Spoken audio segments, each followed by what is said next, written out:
Bills Mafia, the red light is on, which means this week's episode of Under Review is officially live. I want to thank you all for tuning in today, whether you are live or listening to us after the fact. I'm really excited about the show this week. Now, obviously, with the wake of the NFL schedule, we have a lot to talk about today, but I would be doing a disservice if I didn't introduce my absolutely stacked panel of guests today. Now, for those of you who may not have checked their show out, it is possibly the most unique, insightful, fun show that not only exists, in our network, but just in the Bills content creation space in general. These guys are, I've known them for 30 minutes, a pleasure to work with, and I'm super excited to have them today. So, gentlemen, I will give you the floor to introduce yourselves today. Joe, thank you very much for having us. Wow, that was nice. We Absolutely. might have to cut that up. Yeah, we're going to use that as our intro. That's awesome. Yeah, better than we did. Big fans of yours too. So yeah, my name is Don Purdy. I am the former director of football administration for the Bills. I started in '89 and I was full time in 1990. So my first 4 years were Super Bowl years, and I thought that's what was going to happen every year, and it did for a while. Of course, the '90s were good, and then came the drought, and so I basically, as director of football administration, it's a fancy way of saying I handled the administration for the football side of the organization for players, coaches, scouts, trainers, video. They were the talent. So I took as much off of their plates administratively as I could to help them do what they were brought in to do. I was there for far too many head coaches and coaching staffs. I was let go in 2017 with all the scouting staff was let go. They gave me a soft landing. Still have a good relationship with Brandon Bean, but obviously they know what they're doing over there. So they landed on their feet. Yeah. My name is Josh Cormier, and I interned with Don when Don was in the marketing department, and we handled all of the merchandise for the stadium. Basically everything to do that you see on game day, the fan wagons, the merchandise stands. It was not glorious. It didn't pay. I did that for a couple years. And then, with Don's help and some hard work and some incredible luck, I got promoted over to the football side of things under Wade Phillips.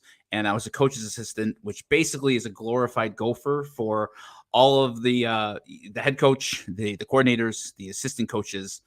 So I spent some time on the sideline. I was in the meeting rooms. I was on, all the road trips. Got some insight into how, the inner workings of an NFL team from the locker room and the meeting rooms. So, that's a nice mix that Don and I have together. We've known each other since 1997 and have remained friends. And, on our show, we kind of take a look back at, those times. We love to interview, current players, former players about their own football journeys. And, like Joe, your show here talking about the schedule, we had a show the other day just about how the NFL schedule gets made. So we're unique. We're a little different than most of the other Cover One guys, but we're really excited to be here. And we're ready to talk about the 2023 schedule and everything else. Yes, and I appreciate you guys taking time on a Saturday to join me today. I'm really excited to have just kind of your inside view just from your experiences with the organization in regards to the schedule. And we will have plenty of stories to share and plenty of insight to get into later. Our friend here, Rick, says, all right, we're getting closer. And that is true. We are getting closer to kickoff. It feels real now. The new season is upon us, and so is the brand new schedule. Now, I am going to show you all, if you somehow did not see this, which I'd imagine you did, this is a schedule that has been, as far as what I've seen on all Twitter, on everything, pretty universally accepted. And it's an exciting one for the reason that this is just getting the primetime treatment that we've kind of lacked so much in the drought era. Because when you think back to 10 years ago today, right? 2013, 2014, it almost felt like the schedule was released with the idea that this team was an afterthought because they weren't successful. And it's unfortunate because you want to see your team in primetime and not just in a Thursday night game against the Jaguars or Browns. But here we are this year, and there is plenty of spotlight for this team. And that starts week 1 against the Jets. You could see them in primetime against the Giants in Buffalo. You could see them in primetime later on in the season for a bunch of 4:00 games or when the Broncos come to Buffalo. There's a lot to talk about here. So I'm going to ask you guys first and foremost, give me your opinions on the schedule. I mean, just from your experience with the way it's built out, the way that you see it kind of flowing. Are you fans of it? Are you encouraged by it? Or do you have any concerns? And I'll start with Dom. We'll go to Josh. Yeah, I mean, the first thing that jumps out at me is, and talking to the UB professor who is given the grant by the league to help put it together. Um, how how long did it take? Like Aaron Rodgers signed when 2 weeks ago. Yeah. That clearly had to be the reason that the Jets were the Monday night game. They're having him at home. Um, like you just mentioned, Joe, it's hard to fathom how many night games there are. But the league's job is to create viewership, and it's flattering that they feel like the Bills are going to help them do that. Yeah. So the opener, obviously it's 9/11, the anniversary of 9/11 in New York. I liked how you saw when they unveiled that game earlier in the day, it was the picture of Josh Allen and Aaron Rodgers. So obviously the QB duel. It's probably their second marquee game of the weekend. The Chiefs obviously get the opener and then the Sunday night game. But boy, I heard that ESPN lobbied really hard for that game because they did real well with Russell Wilson's first game last year in Denver. And, to have Aaron Rodgers, the Jets on 9/11 at home is kind of a no-brainer. To put the Bills there lets you know that that's probably the NFL. That was the NFL's first choice for that game, right, Joe? Yeah. Yeah. And what I think is interesting about that too is I heard rumblings that it was apparently going to be Jets Giants, but they wanted to save that one. It kind of shows you that the first matchups of the season can be really unique and interesting because they know they're going to get viewers, right? So they're opening up the season with Chiefs Lions, and the Lions are an interesting story. I'm actually really excited to watch them this season, but that was never, I don't think, on anyone's radar as far as what week one was going to end up being. So when you see Monday Night Football with Bills Jets, it's just funny because like that day, obviously, which is a very significant day in the history of not only the world, but New York particularly, a lot of people speculated Jets Giants. So for it to be the Bills shows you that they really just want to put, unique matchups together because they feel that it's just something that people are going to watch. And I'm excited for it. Just being a Bills fan and seeing Rodgers now in our division, I think it's just going to make for a really entertaining, exciting game. I'm glad MetLife fixed their turf, which apparently they did recently, because that's a big concern for a lot of people playing there. So I'm really encouraged by the schedule, and I'm going to pull up RJ's comment here, which says the difficulty is insane this year, but I love the schedule construction. A late bye week, extra time for Cincy and KC, no back-to-back away games. Great point. Not facing a lot of teams with extra rest. In fact, RJ, the only team they face coming off of a bye is Denver for the Monday night game. Now, you could be encouraged by that or not encouraged, depending on if Sean Payton resurrects Russell Wilson from the ashes or doesn't. But yeah, gentlemen, do you have any other thoughts about some of the interesting parts of this? I mean, I know we have like very few 1:00 games, but we'll do reverse order now, Josh, to Don. Sure. Tell me what you think. Sure. So what struck me is the bye being between the Eagles and the Chiefs. It's kind of like a college schedule. Like I follow Notre Dame real closely, and what the ACC does for Clemson and NC State is they usually put the best teams that they face, the best opponents. They'll give them the advantage over Notre Dame, who's not officially a part of the ACC, and they'll always have their bye right before the Notre Dame game. So the fact that the Bills get the Eagles and then they get the bye and then they get KC feels like the absolute perfect placement for the bye. Like to me, that's the the Bills obviously chose not to take it after the London game, but man, to get it right in between those two, and isn't there a correlation between a late bye and postseason success? Well, I can tell you that inside the building, they were thrilled to get the bye, not only between the two opponents you mentioned, Josh, but to get it that late in the season, because it is true. I've heard Eric Wood say this and plenty of players. Every single player is hurt.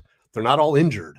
There's a difference, but every single player can point to something and say, this is sore. This hurts. Now they're supposed to play through hurt, but you're not supposed to play through injury. But just having, a week going into, frankly, that's a tough stretch. Those last 5 games plus the playoffs, it comes at a really good time. I'm sure they celebrated that when it came out the other day. Yeah, and it's a really unique schedule. I remember when I saw all the leaks coming out on Twitter that the back half of the schedule had a bunch of 4:00 games. And I'm like, there's no way they're going to have that stretch. Like, that just seems unrealistic. Like, they got to throw a 1:00 in there. But lo and behold, there they are. And it's for a significant portion of the season because you got the Eagles, Chiefs, Cowboys. Then that Chargers game is going to be a West Coast game, also at 4:00 on Peacock. They return a little bit to normal when they have New England. And then it's Miami game could very well be another 4:00 or even a night game if it's a divisional matchup. And you look at it, the first stretch of the season, you only have a handful of 1:00 games, and then they're gone. Absolutely gone. Yeah, Week look at 17? Look at the Buccaneers, the Bengals, and the Broncos. 3 primetime games in a row: a Thursday night, then what? A Sunday night, and then a Monday night. I mean, that's incredible. Like that's 3 weeks in a row that a team's going to be featured in primetime right during the middle of the season. Yeah, Yeah. was one of the surprises for me is that Tampa Bay was one of the primetime games without Brady. They're a solid team, good defense and everything, but star power wise, Is that the Buccaneers' only primetime game? I wonder. Yes. It's I believe I'm going off what I remember being told. It's their only prime time, and it's the Thursday night. And how interesting that they picked the Bills to go against, because obviously the Bills are the only draw there. Like that's a Bills only draw for a Thursday night game, because Tampa Bay is might be probably the weakest draw in the NFL right now, like from a viewership point of view. Possibly. I mean, I think they'll still get a decent crowd because people will be curious about the Mayfield experiment and, Brady just leaving. There's still that hardcore fan base that watched the success of the last few years to probably stick around until they're not good again. But I think what I really love about this is there's no shortage of home primetime games. Obviously, they have to go on the road for a few, but also if you're counting the 4 o'clocks, which I mean, you could, but I'm going to really just draw this to the night game. Tampa Bay, you have Denver, and you also have the Giants, which coming from Giants country, originally, that's where I grew up. That is exciting because if we can beat the Giants in primetime and I get to gloat, I would love that. It's the return of Brian Daboll to Buffalo too. Yeah. And Isaiah Hodgins and there's a lot of storylines for that game. You can see why the NFL would want to feature that in primetime. And that's going to be a tough spot for the Bills, coming back from London. You have the Dolphins, then you have the London trip, and then you have primetime against the Giants. To me, that's a tough spot. I don't love that week. That to me might be their toughest stretches. Big divisional game, overseas trip. Joe, I'm curious your thought and Don's thought. People are talking about Jacksonville having the 2 weeks in London. Do you think, and Don, running the London trip the last time they went, do you think it's an advantage for Jacksonville to be over there for another full week, or do you think it's a disadvantage that they're over there for 2 weeks? Well, I mean, they play there every year, so they know what they're doing. They have no surprises. When we were there in 2015, we brought our own chef over. Remember Andy Altamar? Yeah. We talked to him. There's a lot that you have to take into account. Who goes when, and so they have all that down. So this is just like a long trip for them. I think it's an advantage. Interesting. I'm on the fence about it because I think a game in the international space isn't an advantage for anybody. I think it's just when you're talking about the time change, you're talking about the difference in your routine, being away from your practice facility, the fact that each of these teams has to compromise a home game on their schedule for this. I wouldn't really call it an advantage for either team. I think even though the Jaguars have played there more, it's not like the Bills haven't. And I get a lot of these guys are new to the team, but I don't know. I've just never been a huge fan of the international game. I just don't like kind of the parity it brings. And I understand why the NFL does it from a business perspective.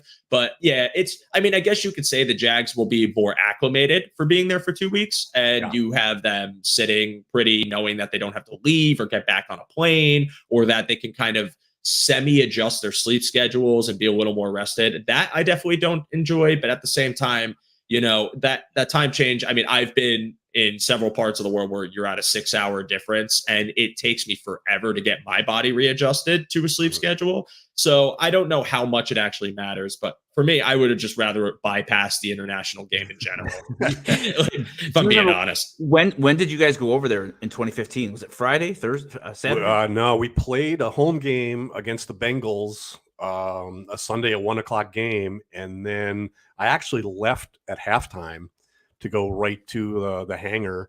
I had all of the passports for the players and coaches, and I was at the hangar. And then they all got on buses. There was a meal at One Bills Drive, and then everyone came and we got in the plane and took a red eye that night. Sunday night. Yeah, interesting. Is there any word as to what 2023 Bills will do for the travel schedule for that week? Joe, do you know? I talked to Kevin Megank yesterday, who's the vice president of football administration, and all I asked him was who's handling it, because he handled a lot of it back then in 2015. Okay. And he's like, I'll oversee it, but I'm delegating a lot because it's a heavy lift. Obviously, he wants it to go as well as possible for everyone there, but he doesn't have to handle as much of the minutia. I wanna thank Roy for giving us a spicy take this morning. Just excuses in case of a Bills loss. Roy, you're coming at us with the heat this morning. Usually I didn't hear any in excuses. this chat. I didn't hear any excuses. I heard talk, and because I think honestly, I think it's more of a disadvantage for Jacksonville. You're out of your own bed for 2 weeks. You know, you're over in London. You're not going to be practicing in your facility. Mhm. You know, they've got to move basically their whole organization over there for 2 weeks. It's kind of like one of those New England going west and then staying west for a second week and playing, you know, someone out there. I honestly feel like it might be an advantage for the Bills. Well, we did that in 2012, and the Bills we played at San Francisco, and we had Arizona the next week. We flew from San Francisco to Arizona and stayed in a resort for the week because the team thought it was an advantage to just be there, not travel home, go all the way back. We did win the game. I mean, it's hard to quantify any of this, and Roy's right. I mean, you can't. All you can do is really speculate. But you know, Chan Gailey thought that it would be best for us to stay there. We won the game in overtime thanks to a missed field goal by the Cardinals and a blocked field goal. And CJ Spiller had a nice day, and we won the game. So, the Bills of a decade ago. Fun times. Fun times. So I'm going to ask you guys one more on the topic of international games, but what's the perspective of the players and coaches for these games? We talk about how as fans, we don't want to see them go, but is it as big of a deal in their minds? Like, are they dreading it? Are they at national stage? What do you think? Yeah, there's a bit of excitement. I mean, you definitely feel like you're going to capture an audience that you wouldn't otherwise have. You're the only show in town at, you know, when you play at 9:30 in the morning there. It was funny. I remember we already knew we had the bye week the next week. But we thought Rex was going to ask the team to come back for a few days and then give them like a half a week. Or we thought secretly what he was going to do was have it be contingent upon winning the game or not. If we won, he was going to give him the whole week, but he already went ahead and gave him the whole week before that. So we were kind of disappointed, thinking, you know, hold that carrot over him. And, you know, the game off to a horrible start. We ended up taking the lead with Nicole Roby Coleman had a phantom pass interference call that would have ended the drive. Jacksonville scored. It was a bad call. Long flight home. It was horrible. But I remember one of the players on Saturday, we had to be in the lobby to I had to collect all the passports again and take them there. And LaShawn McCoy came down on like a skateboard in the hotel. And one of the players said, "Hey, Shady, I'm going to stay another week. You want to stay?" And he's like, "Sure. All right." So here's your passport. Like, it was just such a spontaneous decision to stay there. And you had no idea what he was going to do or where he was going to stay. I just thought, wow, I could never roll that way. For the players, most of them, it's probably their first time over there, right? I would assume. Yeah. I mean, I will say, though, that the practice schedule was rigorous. We stayed an hour away from the city, so it's not like, you know, players were walking around or getting in trouble. It was in the middle of nowhere, really, north of London. Beautiful hotel. It was a golf resort, but it had a field house and it had a practice facility right across the street. And there were times you could feel like you were in, name the city. You know, you didn't really feel like you were in London. It was just a hotel and a practice field. And here we are, kind of like training camp. Yeah, I could see that. It feeling like training camp, right? Yeah. Interesting. Well, thank you for bringing up the dark memory that is that 2015 international game. That season still infuriates me, just from the injuries and all the bad luck and the fact that the Rex experiment just didn't work right away. But the phantom Roby pass interference call still makes me angry, because that game, as ugly as it was going to be a Bills win if that didn't happen. So we'll repress that memory again. And I will ask you guys, just final topic on this year's schedule in particular, but give me your favorite matchup here. What do you like? What are you excited for? And what are you dreading? I love the week 15 game 425 against Dallas at home. Obviously out of conference. It's after the KC game. Dallas is, a national team. Assuming that's on Fox, you're gonna get, Joe Buck Kevin Burkhardt and Greg Olsen. I always love when Dallas comes here. I remember 1996. You know, when Pat Summerall and John Madden came here with Dallas, it was one of the only like 3 times that Summerall and Madden ever came to Buffalo to broadcast the game. It just always feels like a big deal when the Cowboys are here.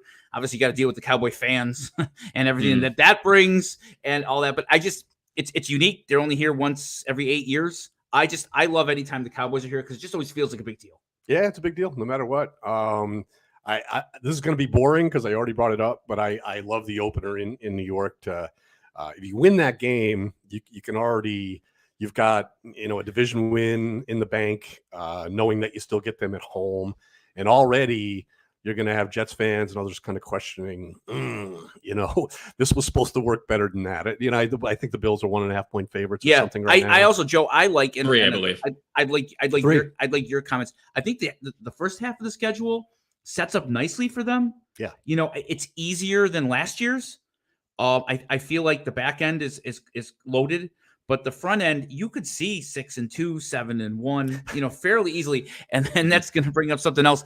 I wanted to mention to you in the building when the schedule comes out, and every coach, every player, every staff member will deny it, but they go through the schedule like you and everyone on Cover One and everyone at home, and they'll go win, loss, win, loss, win, loss. Yeah. I can remember Wade Phillips breaking it into 4 games chunks and being like, okay, we can do 3-1 here. Exactly. We can do 3-1 here. We can do 3-1 here. Now they'll tell you and they'll swear up and down until the day they die that they're going to go 16-0 and one game at a time. Blah blah blah blah blah. That's just completely untrue.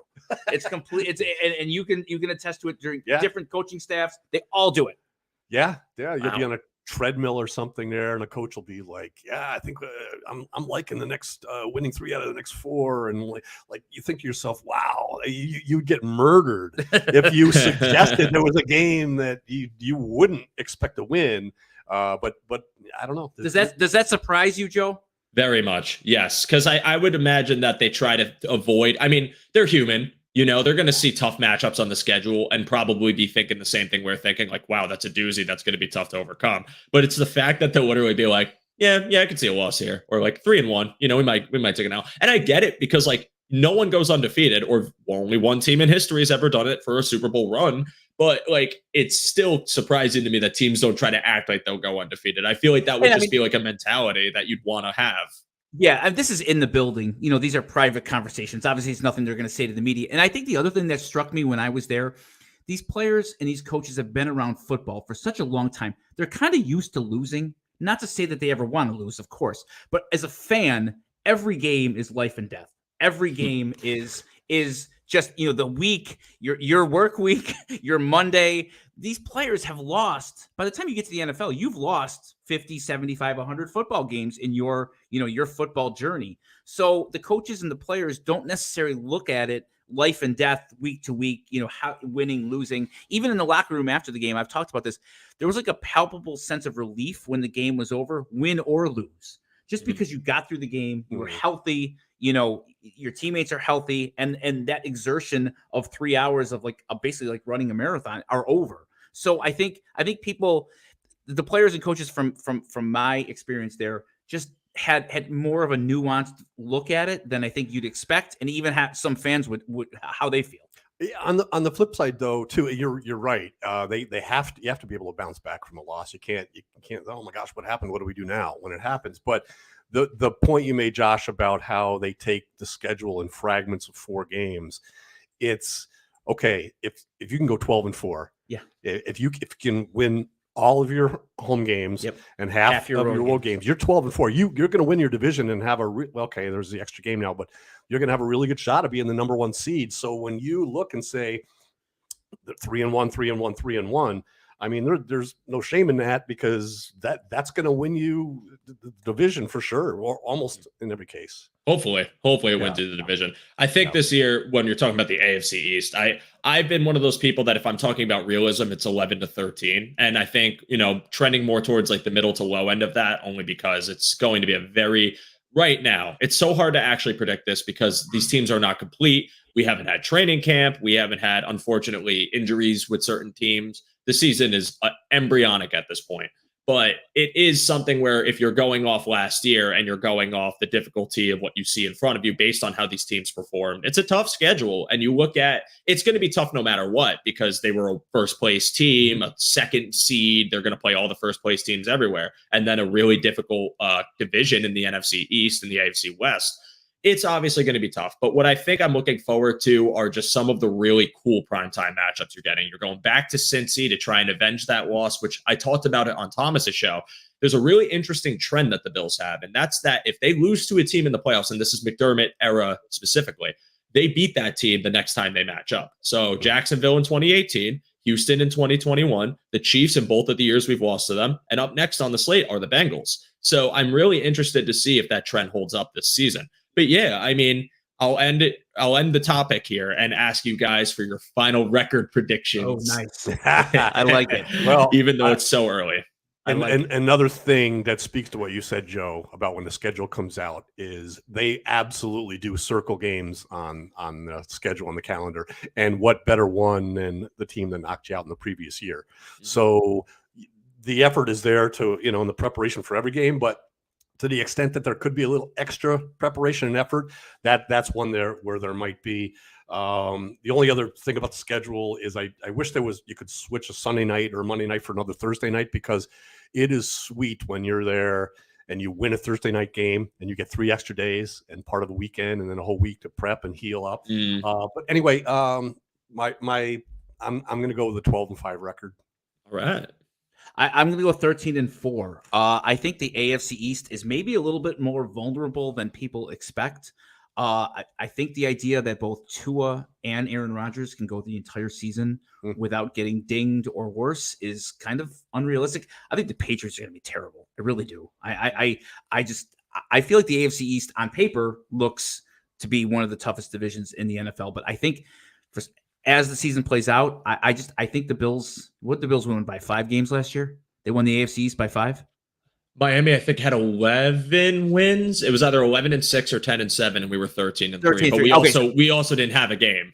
Right, we lost 1 game. I guess I just feel like the AFC East on paper looks great, but the quarterback situations in both of the biggest rivals is a huge question mark. So I think you go 3-1 against those two teams, probably drop. I guess I'm looking at it. If you can win one of the at Philly, at Cincy, at KC, I think 1 out of 3 is realistic. If you can win 2 out of 3, that's gravy. And I think that gets you to 13-4.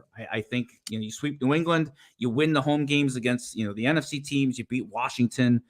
You beat all the teams you should. Hopefully you win the London game. I think 13-4. What do you think, Joe? I was going to say it's his show, but you can't let him off the hook. We need your prediction here too. Well, as I said before, in the spectrum of 13-11 would be realistic, but 17-0 easy dubs across the board. Let's right be realistic. Right. Listen, I'm now in all seriousness, it's a tougher schedule on paper, but I'm really glad you brought that up. And Roy actually made an interesting point in our comment section here, which is the more competition right now for the division, Jets or Finns? ? So this is the fun conversation that we're going to have for 4 months. So be prepared. If you're on Twitter, you're going to see this everywhere in spaces, whatever, about the Jets, about the opening night matchup, and also about the Dolphins getting better. The Patriots, I think, have improved their roster as well. But if there is anything I've learned from being a Bills fan, it's that on paper means nothing. It means nothing. You have to go out there and you have to play. The team has to execute. The coaches have to coach. It has to come together. I specifically remember 2015, and I know all of you remember 2015 too. The Rex era, he comes in as head coach. Hey, we had a top 5 defense last year. Now this coach is coming in, and he's going to make it even better. We had Sammy Watkins. We signed Percy Harvin, Marquise Goodwin, Robert Woods, Charles Clay, Chris Hogan, and then you had Tyrod Taylor come in, and we started the season off hot, and everyone and their mother was saying, Bills are going to do it this year. This is it. Playoffs, baby. And it fell apart. Now, I am not saying that this is a guaranteed thing to happen. I don't want to be quote tweeted by some sort of Jets page to say I'm hating. I'm not. I think the Jets could be very, very good this year. I think the Dolphins could be very, very good this year. Their rosters are loaded with talent. It's obviously not a wreck situation for either because you have Robert Saleh still manning the same defense. Mike McDaniel still there in Miami. Obviously, Belichick. Belichick brings back Bill O'Brien. Vic Fangio is manning the defense in Miami. It's going to be tough. I'm fully confident that's going to be tough, but you have to prove it. it. You have to prove it. You have to play the games. You have to put it together. You guys brought up points about health. That matters too. Tua has a concussion issue. And whether we like to admit it or not, he's likely one concussion away, a bad one, from never suiting up again. And I wouldn't blame him, not just from being a biased Bills fan, but because of his health and his long-term life to live. You know what I mean? Like, I don't want that to happen to the guy. And you talk about Aaron Rodgers, and he dealt with a hand injury last year working with the new receiving core. He's coming into an offense where he has to readjust to the playbook that Nate Hackett gives him. He's almost 40 years old, or he is 40. I haven't even looked it up. And then you talk about the fact that he could get hurt and he could have an injury that might plague him. And that could happen to anybody, but given his age and his experience and playing in a tougher division with tougher opponents and a matchups that he's not as familiar with as an NFC North that he's cakewalk for most of his time there, there's also reason that they could drop off from being this Super Bowl favorite to being something that isn't particularly as good as expected, but they could be good. So for me personally, it's a tough AFC East on paper. They have to prove it, but in all sense of realism, I'm going to say, let's call it 12 wins for this team. So there you go. Yeah, I did see something. It might have been Aaron Schatz who said the Jets were insanely healthy last year on defense. Mhm. They lost the least man games to injury on defense of anyone last year, but then it was even going back further than that. Two big question marks for the biggest rivals are both at quarterback. And like you said with Tua, it just is what it is. He's one hit away. And Aaron Rodgers, he could fall off a cliff too at 40. There's really hasn't been very many. Everybody thinks Tom Brady and Aaron Rodgers is just going to continue like Tom Brady did, but there's no guarantee of that either. He could just not be good. Yeah. With those teams too, the what scares me a little bit about the Jets and the Dolphins, we've had the former players that we've had on, if the DBs, the safeties and corners, will always say that speed scares them. You have to do more. Safeties have to do more to prepare. You don't want to leave your corners on an island. And with Hill and Waddle, and the Jets have speed at the skill positions, but the Bills are better than both those teams, I believe. And they're, Sean McDermott's going to prepare them extremely well, for those type of scary situations. But that's one thing. Yeah, your quarterback's the main position, of course, but the speed they have to be ready for. Yep, I absolutely agree. Speed matters, and I want to bring this up because I'm glad he did. So that thumbnail is essentially the default backup I have if I can't get one in time for the show. So it's Josh Allen essentially getting hit in that divisional game. So I know it's like bad juju, and it probably scares people. But yes, I'm very well aware of that issue. That was my bad this week because I was working, I got busy, and I didn't have time to put in my thumbnail request. So I just had to go with it. So that's my bad that I fully own up to. But yeah. Wow, you get chirped for your thumbnail pictures, huh? That's tough. You don't have a staff of interns, Joe? Wait.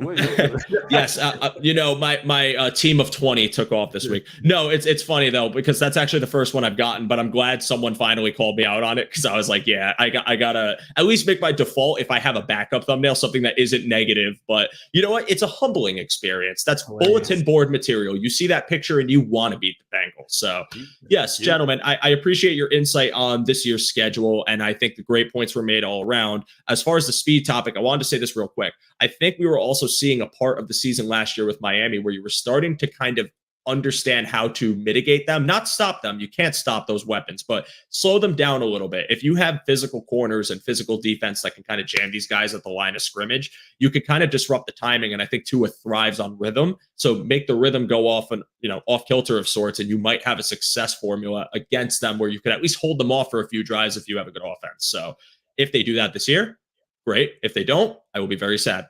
All right. Let's move on. So now you guys have been around the block and you've been around, you've been in the organization to see these things firsthand. And I'm glad you gave me some insight as to just like how they react to the schedule. So I want to go a little more into that bulletin board material topic, because that's something that we as fans talk about all the time. Oh, they got this game circled on their calendar. Oh, they are feasting to get in that matchup. So I want to hear some stories or at least some insight as to like how true that is. And as well as like any, specific moments where you can remember that actually happening and it paying off as well. I'll start one here. So 2000 home opener was against Tennessee, Sunday night game, the game after the Music City Miracle. There's no more bulletin board material. There's no more hype game than when you get the game ripped from you, stolen, however you want to take the Music City Miracle game.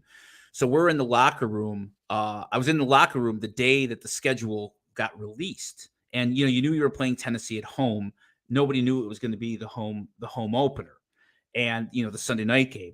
I remember all the coaches, everybody was in the locker room for the schedule release. It came out. It was way less formal then. I think they got it by fax.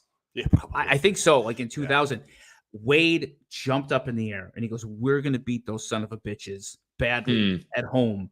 And Wade was not, real boisterous. That was so out of character for him. And it's the middle of April. And you're talking about a game, first week of September, but that game was circled. It went up literally on a bulletin board in the locker room after the schedule was released. When that game was over, it almost felt like we had won the Super Bowl because everything had led up to that. All of training camp, all we were doing was prepping and focusing for the Titans again. So everything was about that first game. That's obviously a unique circumstance, but like you talked about last year with the Cincinnati game, like it's going to be circled. It's going to be a big deal, and it's going to be a game that they'll spend extra time on during the offseason. All the QC guys, all the guys behind the scenes, there will absolutely be extra hours, put into that game more so than maybe Tampa Bay.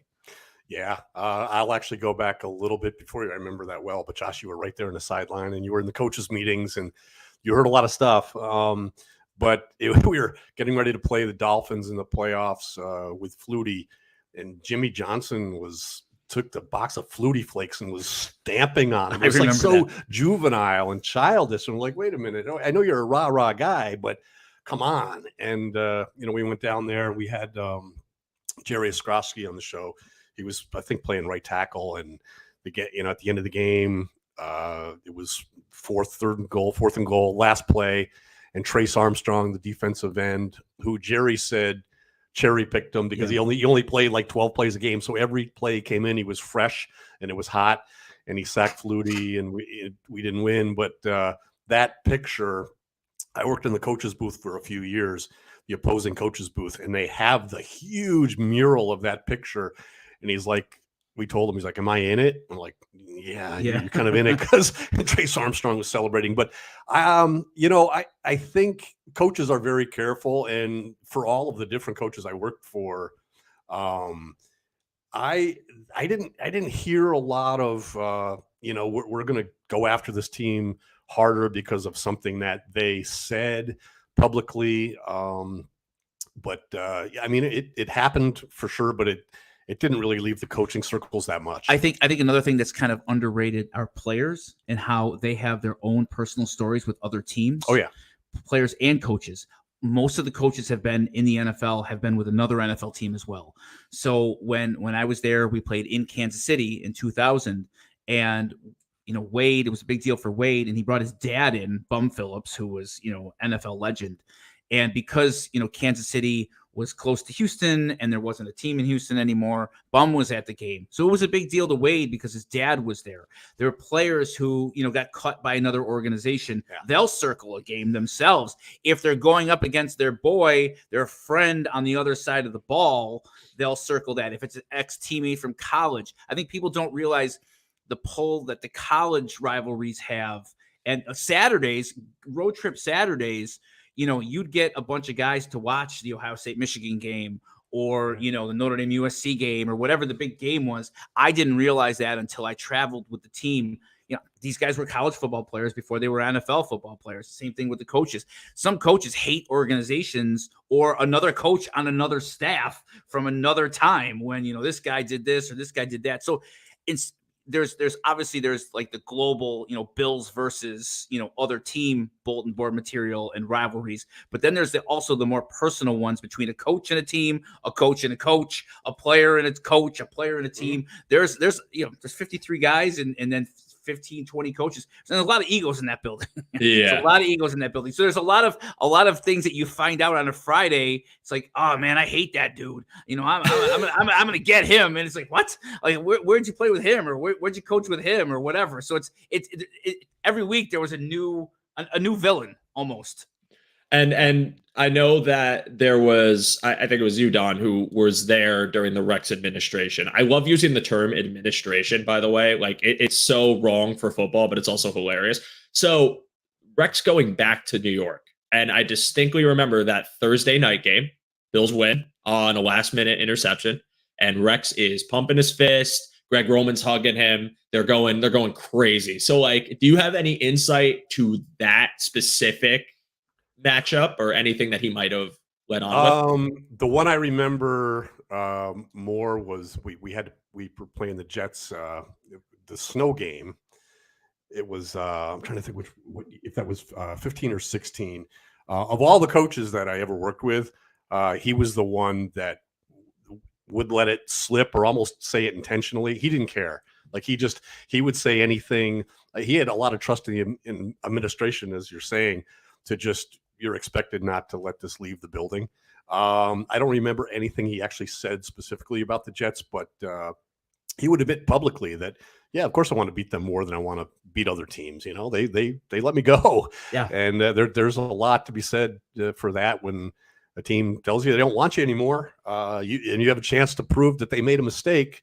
You're going to put in a little extra. The first day that I got promoted to the football side of things, one of the coaches came in and goes, "Oh, kid, you got hired to get fired." That's what it's like in the NFL.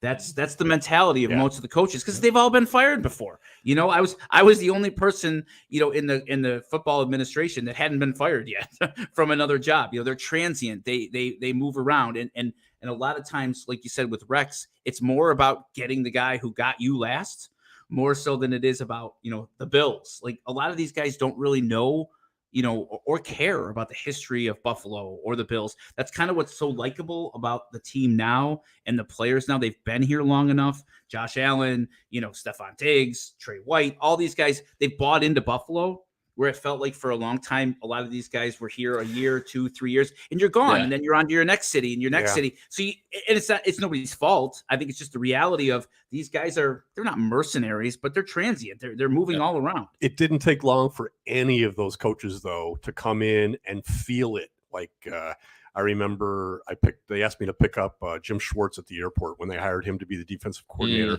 after he got let go in Detroit. And I hadn't met him. I knew what he looked like. He didn't know what I looked like, but I had a cell phone number. I said, "Hey, I'll be here at the door wearing this." And so I picked him up. Did you have a hat on? No hat. Oh, okay. So, but hey, here we go. And my car's out front, and one of the bag check-in guys out front were like, "Jim Schwartz, oh my gosh, you're gonna save us, thanks." And he's like, "Wow, they know who I am." I'm like, just wait, you're gonna find out how much, you know, you're loved by this community. And they all found out quickly. They went to restaurants, and in other cities they wouldn't have been recognized, but here they were, and they all felt a sense of, you know what, we understand this team hasn't made the playoffs in a long time. We would love to be the staff that finally gets it done for them. And it unfortunately didn't work out for a whole bunch of staffs in a row, but the sentiment was there. Yeah, I that 2014 season is so painful to me because that was a playoff team. It was a playoff team. When Rodgers came to Buffalo and they shut him down defensively, even though he had his offense on the field way more than the Bills because Orton had a lot of 3-and-outs.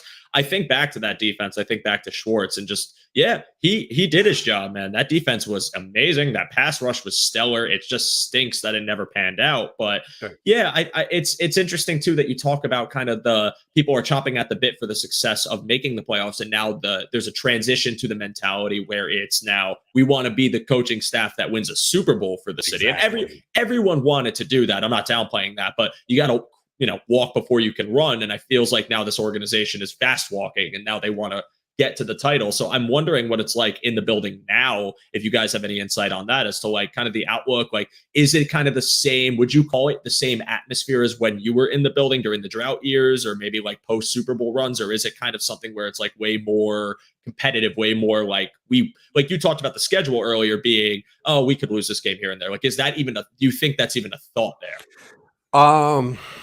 I completely agree with you, Joe, that the bar has been raised, and it's, there was always a feeling during the playoff drought, hey, if we get in and we're healthy and hot, even as a 6 seed, you see plenty of 6 seeds, make a run all the way through. This team here wants to not only win the division, but they want to be that number 1 seed. That is the expectation.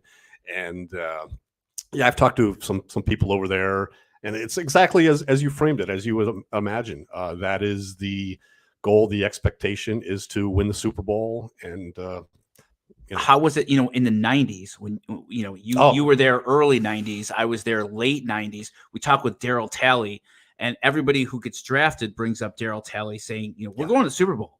Like, early 90s Bills was Super Bowl or bust every single year. Mm-hmm. So, obviously over time it kind of eroded and it became, hey, let's make the playoffs, let's make the tournament. Maybe we can get hot. Maybe we can sneak in. Like when I was there, it was still John Butler. I think the people in charge set the tone.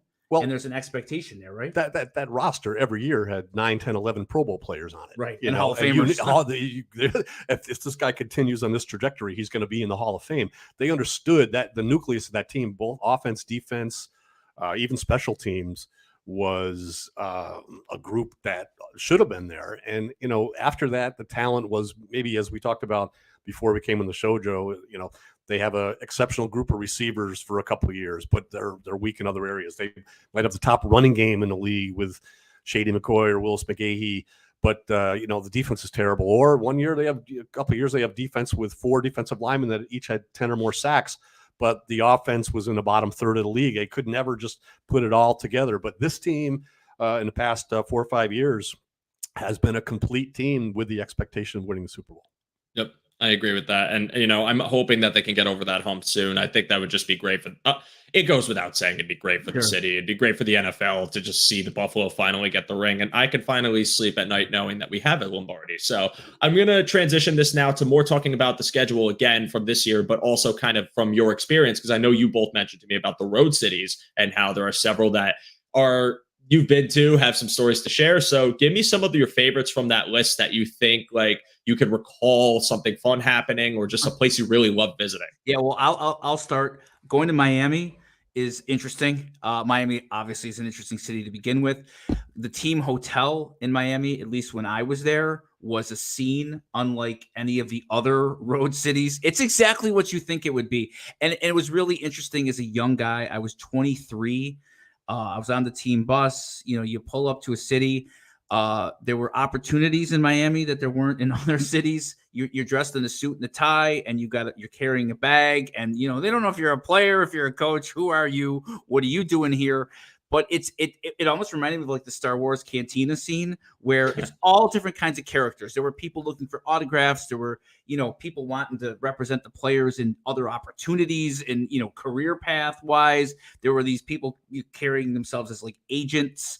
There were groupies there. There was anybody who you'd possibly expect as a caricature of someone who would be at a football team's lobby were there. And the Bills in the late 90s weren't, the Cowboys. I mean, there was Doug Flutie. They had some national stars, but it wasn't crazy. But man, right down like the Miami hotel scene is unlike any other city in the United States. And that just stands out to me as when you traveled there, you knew when the buses rolled up. Going to the stadiums are one thing, but when you rolled up to that hotel in Miami, that was crazy. Yeah.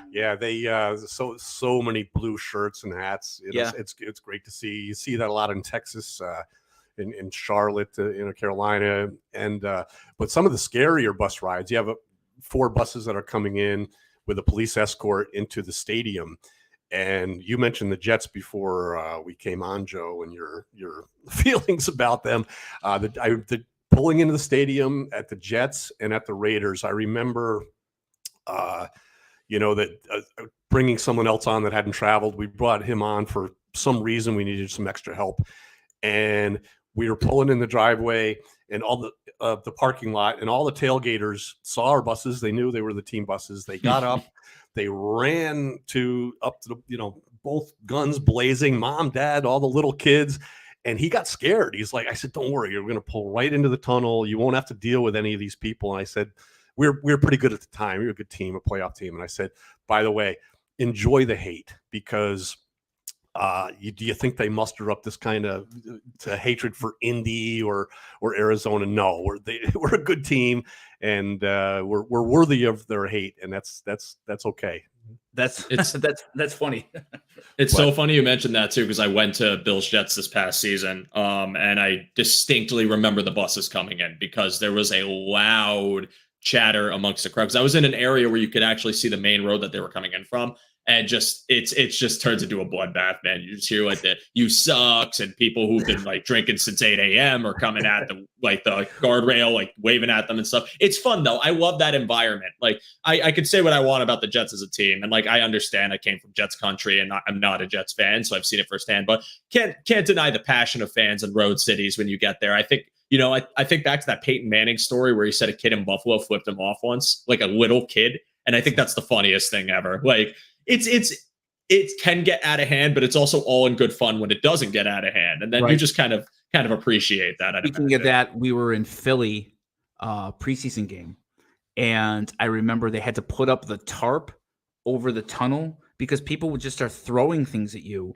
And now that's always struck me because the Bills and the Eagles are not big rivals, and this is a preseason game. And, you came out, I had a Bills polo on because it was August, and they're like, just kind of duck your head and get through that tunnel pretty quickly because people will throw things at you. There were pennies, little dog biscuits, batteries.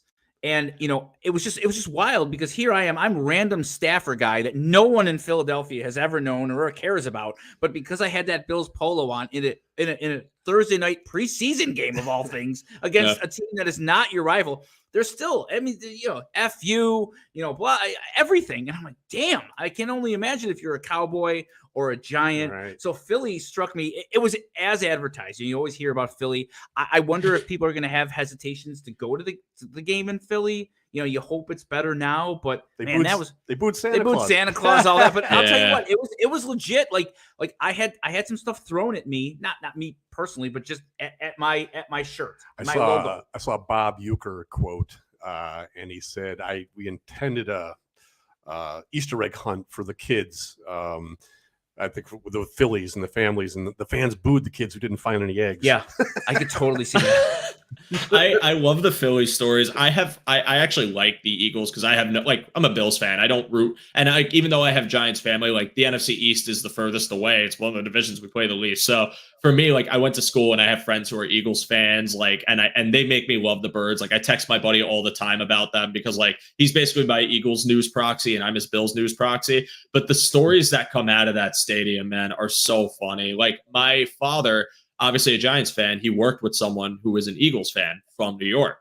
He went to Philadelphia to see Eagles Giants. The Eagles lose this game. He's going back to his car with a New York license plate, and multiple Eagle fans approached the car and tried flipping it. Dead serious, tried actually flipping the car, and he had to show his jersey like this in the window so they would stop. And then they just put his car down and walked away. They're like, "Oh, okay, sorry, man. Sorry about that." That's our bad. That's totally believable. That's totally believable too. There, Miami, it's fun going to the cities where it's passionate. Like you said, nothing's better than shutting up like 65,000 people on the road. As Kurt Schilling famously said about Yankee Stadium. Like if you go on the road, it was more fun to me to win on the road than it was at home. Yeah, the plane ride home is night and day different. After a loss, no one says a word. I remember this one bus ride too. No one says a word. You can hear a pin drop.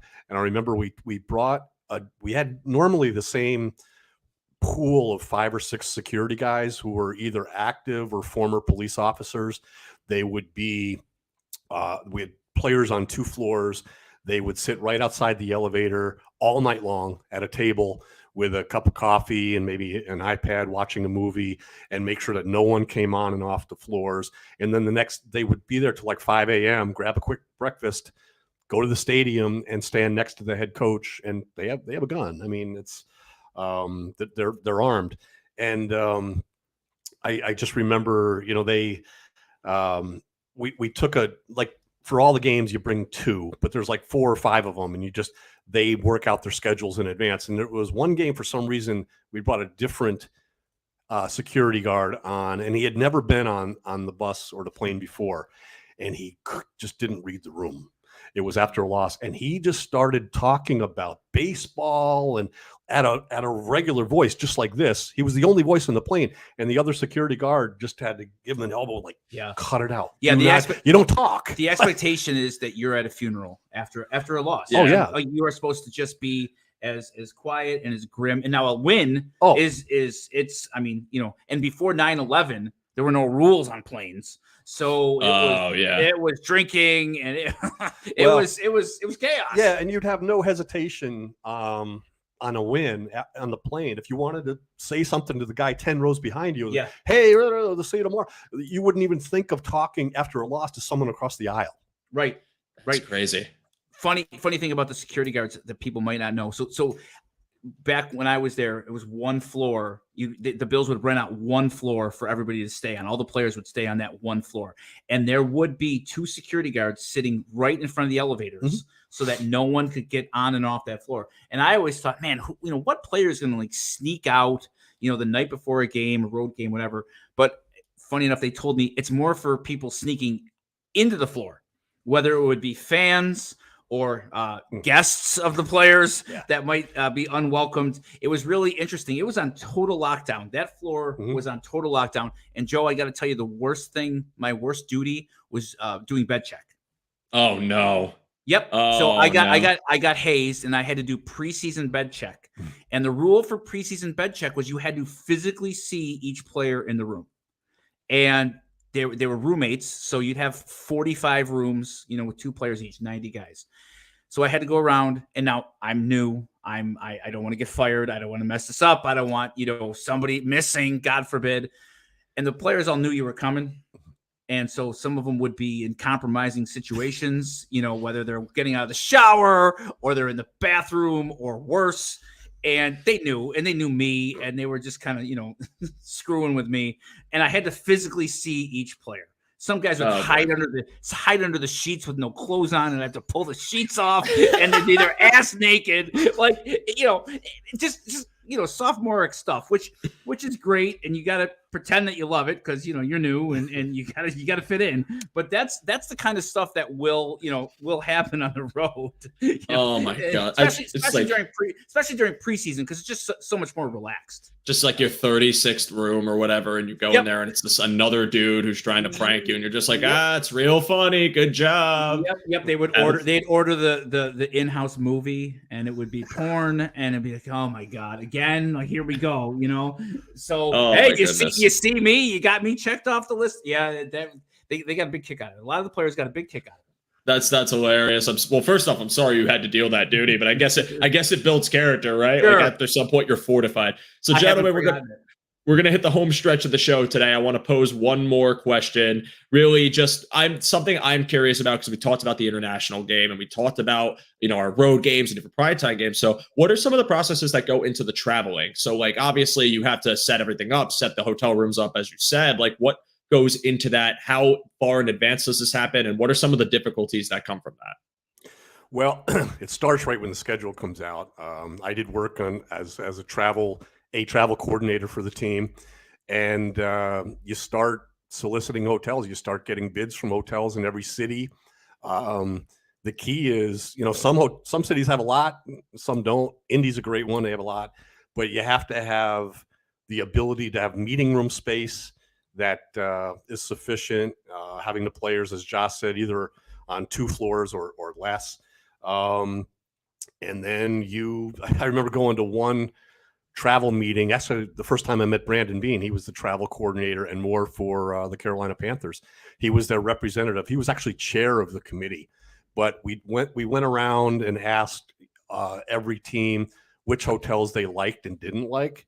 I was instructed by our head trainer, Bud Carpenter, to not say a word. You didn't want to give anything away for competitive advantage reasons. Like anything is helpful, right? So you used to take a lot of notes, say the bare minimum. But I remember the Dallas Cowboys said, well, we like this hotel, but we're not going to stay there again because of the prices of bottled water. I remember thinking, you're the Dallas Cowboys, and the bottled water price is a deal breaker for you. I heard that in Jerry Jones' voice. Like I actually heard that in his voice.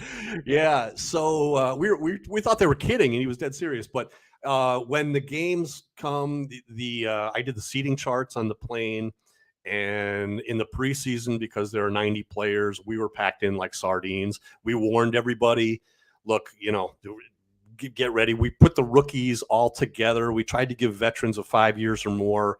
if possible, a seat between them. But they knew the preseason, and when the 53-man roster was set, every single player and almost every single staff person was able to have a seat open next to them.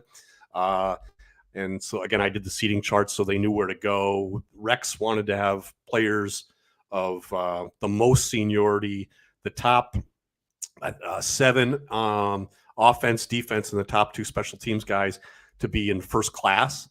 And so I remember Shady McCoy was right on the bubble there. So when you go up the stairs, first class is to the left on the plane, coach is to the right. If you were in coach, you still had a seat, but he was back and forth because we kept signing players that had more NFL experience. And so he'd catch me in the cafeteria. He's like, Purdy, which way do I go? Make a left or a right? I said, well, you're still making a left. You're going to be in preseason. He goes, well, wait, what about when Jerome Felton comes back? I'm like, what are you talking about? He goes, he's coming back. I had no idea he was coming back. And sure enough, he came back. And I'm like, well, if he does, you're going to be back in the right again. It's amazing what motivates players, right? Yeah, this guy couldn't believe it. But I have the per diem, which is a cash. According to the CBA, you have to give players a certain amount of money for meals, and they wanted it in cash. And I hated it because I had to arrange for like $8,000, $9,000, $10,000 in cash. I had to put it in my safe. I had to take it home the night before and take it to the airport. And it was scary, but then you give it to them. And that's how we knew the labels were the same as the manifest of who was on the plane. So if they were supposed to check in at 1:30 and it was 1:20, the security would be like, who do we have left? And I'm like, well, it's these 6 guys. And then you just have someone call those 6 players. I'm like, oh no, he's still at the Galleria. But they come in, and then I would be part of the team that worked with TSA. They would have otherwise required seeing driver's licenses for everybody. But once I could prove that I knew everybody, they were like, okay, just send them through. And as long as we have a rep to know that someone is on the plane that should be or shouldn't be, they would trust us with that. Some cities they didn't. They just made us do it anyway, especially after a loss with like Dallas and Miami. Nope, you got to check IDs, and everyone was all pissed off because we lost. Yeah. Anyway, those were some of the things that your question has flooding back to me in memories.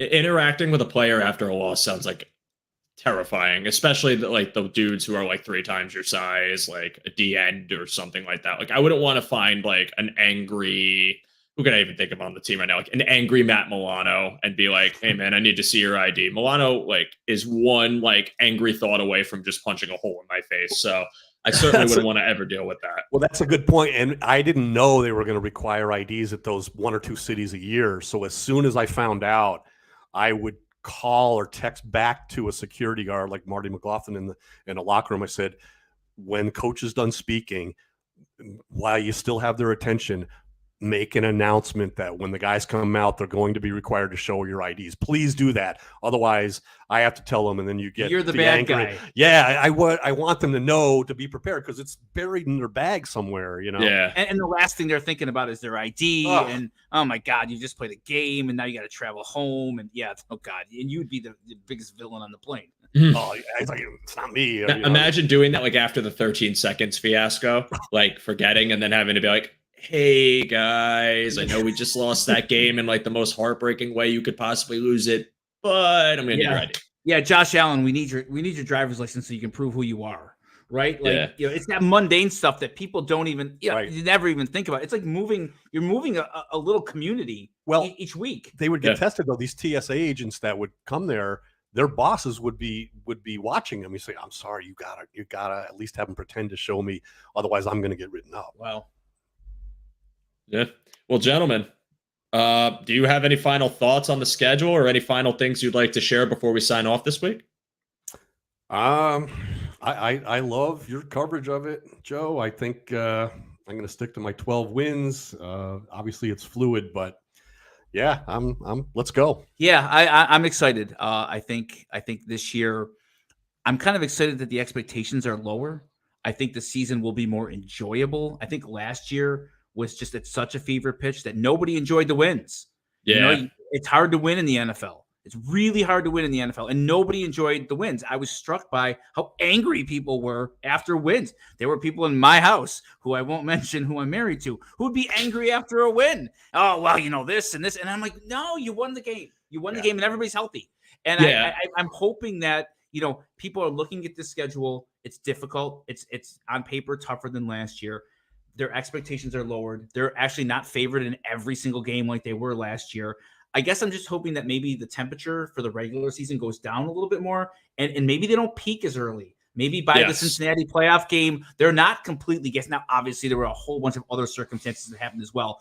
But maybe if the temperature is lowered from a 10 to an 8 for the regular season, they'll have more left in the tank in January and February, because the game in October, as you can find out from last year, you can't win the Super Bowl in October. You just can't. Right. Yeah. And there are valid reasons to be nervous when it comes to your team. Winning a game, especially when you win it handedly, even if they didn't look great doing it, to me isn't a valid reason for concern. You could be critical. Like, again, there were plenty of times, like we could talk about the Detroit game, the Cleveland game, that really ugly stretch of the season where they didn't win in the sexy ways, but they got it done. They were controlling the clock. The run game was kind of emerging. Allen made a few throws he needed to make. Sometimes he made mistakes, but it wasn't a panic button situation. It was just like I hope they clean that up, but a win's a win. There is a legitimate reason to panic in a season, and then there's times where it's being hyperbolic. And I think what I would like to at least share a final message when it comes to the schedule is just like, think about how long a season is, and think about how variable the NFL is and how the good teams can be losing games. And think about growing up watching teams that were better than the Bills that drop big games. Like, I can think about the Chiefs skid a couple years ago where people were like, what happened? And they still went to the AFC Championship. There are plenty of examples of teams surging and slumping. It's going to happen. There's a long season ahead of them. All that matters is getting into the playoffs. Seeding, again, Bruce Nolan made this point on Thomas's show. Seeding is great. It's a fantastic thing. You want home field advantage, but if you're in the dance, that's all that really matters. Mm-hmm. And then you win from there. So let's try to take some deep breaths this year. If they win a game, let's celebrate the wins, and we can acknowledge the things that they can improve on, but still be happy that a win is in the column. But for that note, I'm going to leave one comment. So I want to stress, I still do comment of the week. Last week, I just didn't really find one that I wanted to put up. So this week's comment of the week is a little different in the formula because it's in our chat today. But I want to throw this guy up here because he humbly came to our chat with, hey, folks, coming in from New Mexico for the home opener, looking for a tailgate, and of course would be glad to chip in. See, great, that's great. Party of three, daughter and I are in Bills Mafia, son-in-law Steeler fan. We don't play the Steelers this year, so no animosity. Mark, I feel like I know how to pronounce his last name. I don't want to, just in case I'm wrong, and he doesn't have the opportunity to correct me, so I will respect that. But I will say to you, Mark, I hope anyone watching this episode or in our chat today will help you out. Find some people to tailgate with. But even if you can't, from my experience being a Buffalo outsider myself, I have gone there, parked there, and just met random people who have invited me in with open arms. They are a great community, a very warm, welcoming group of people that are excited to just share the love of Bills with anybody they can. But if you can help my guy, Mark, help him. Let's get him into a tailgate. Let's get this man through a table. Let's give him some cold bats and have him give him a great experience. But we could turn his son-in-law too. Yeah. You know, I'll go out on a limb and guarantee no one is going to try to tip over his car. Yes, that does. As far as I know, the worst thing you're going to encounter is either people doing unspeakable things in the parking lot, or just a fan passing out in the seats because he had one too many butts. But on that note, gentlemen, this was a great episode. I really appreciate you both coming on here and just sharing some of your stories and your insights that not many people get to experience, talking about the Bills and bringing that perspective into it. This was a lot of fun. And for all of you guys in the chat today, thank you all so much for joining in, leaving comments. If you are watching this video after the fact, whether it's on streaming or YouTube after we went live, thank you for your view. I truly appreciate it. If you can do everyone here a favor and like this video, but also like all of the excellent content that's coming out on Cover One, be it If the Walls Could Talk in Buffalo or the work from Eric, Aaron, Greg, all of our shows that we have, it means a lot to us. It helps grow the platform. It allows us to have episodes every week that you can enjoy. I know we're in a bit of I guess you could call it kind of the back end of the draft, that little quiet period before we hit the OTAs and the season starts rolling. But we're going to have some interesting topics on this episode going forward. I know these guys who are joining me today are going to be doing the same on their show. So, gentlemen, before we officially sign off, I want to give you the opportunity to just plug whatever it is you have going on, anything coming up, any topics you'd like to share, bring them up here. Appreciate it. Tomorrow night, we have a pretty unique episode. We have Drew Haddad and Naaman Roosevelt, two guys that came from UB and got to the NFL with the Bills. They came on together, and we talked to them about their football journey from UB to the NFL. We started something on Twitter a couple weeks ago about the greatest interception in Bills postseason history and regular season history. So the regular season guys, we've narrowed it down to 3. We've already interviewed Matt Darby, who had the pick against Dallas in the 90s. Don's got Drayton Florence coming on for his pick 6 against the Patriots. That's awesome. That's awesome. We are both trying to wrestle Sam Adams onto the show with us for his amazing big man touchdown. Sam is we'll get him. Sam's a busy guy, and it takes 2 of us to get him together. So we're gonna do a kind of a debate and a poll as to which of those 3 are the greatest regular season Bills interception.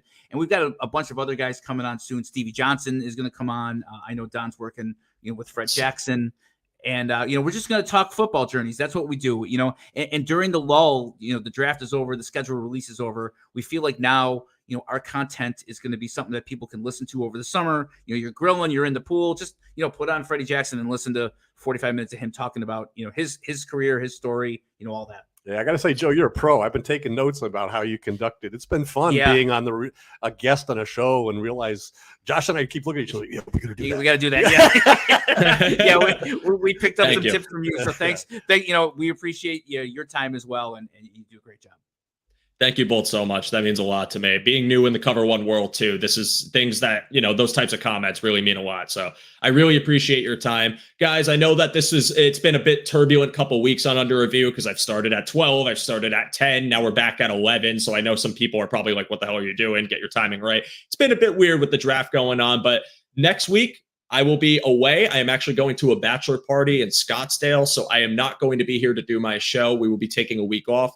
The following week, it's back to 11 a.m. We got plenty of content coming up. We're going to do some analysis on the team, whether that's offense, defense, talking about position groups, talking about players, try to give you some exciting content that you could still follow along with as we approach the dog days of summer before the ball starts rolling on the new season ahead of us. For all of you that tuned into this week's episode of Under Review, I want to thank you all again so much. Please like this video. It will really help the channel out. Check out If the Walls Could Talk in Buffalo. Again, think of these guests they're bringing on, guys. You're hearing from Stevie Johnson. You're hearing from Fred Jackson. I would kill to have those guys come on this show. The fact that they're getting these people in and bringing it to this network is just so exciting. So please check them out. Enjoy your summer with them. The work they do is not only hard work, but great work that we appreciate having here. And I appreciate all of you. Again, thank you so much for tuning into this week's episode of Under Review. As Anthony says, be good to one another. Take care of each other. All love for all of you guys. Enjoy the rest of your weekend. I will be back with you all in 2 weeks. I will be next to many cactus and probably a beer in the hand next week. But after that, we'll be back to the hard-hitting stuff. So take care, everybody, and go Bills. Go Bills. Go Bills.